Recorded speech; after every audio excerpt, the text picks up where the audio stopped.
At 1 o'clock in the morning by Baudelaire. Alone at last, and the sound to be heard by the rumbling of some belated and decrepit cabs.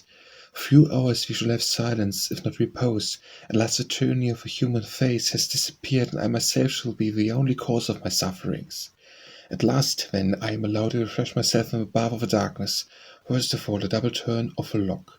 It seems to me that this twist of a key will increase my solitude and fortify the barricades which at this instant separate me from the world. Horrible life, horrible town. Let us recapitulate the day. Seen several men of letters, one of whom asked me whether one could go to Russia by a land route. No doubt he took Russia to be an island. Disputed generously with the editor of the review, who, to each of my obligations, replied, "Represent the cause of decent people," which implies that all the other newspapers are edited by scoundrels.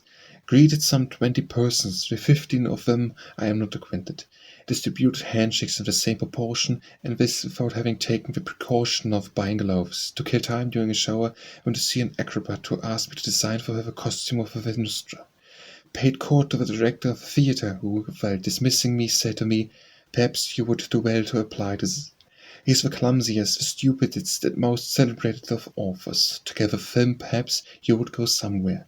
Go to see one after what we'll see. Boasted why of several vile actions which I have never committed, and faint heartily denied some other misdeeds which I accomplished with joy, an error of bravado, an offence against human respect. Refused a friend an easy service, gave a written recommendation to a perfect clown. Oh, isn't that enough? Discounted with everyone and discontented with myself, I would gladly redeem myself and relate myself a little in the silence and solitude of night.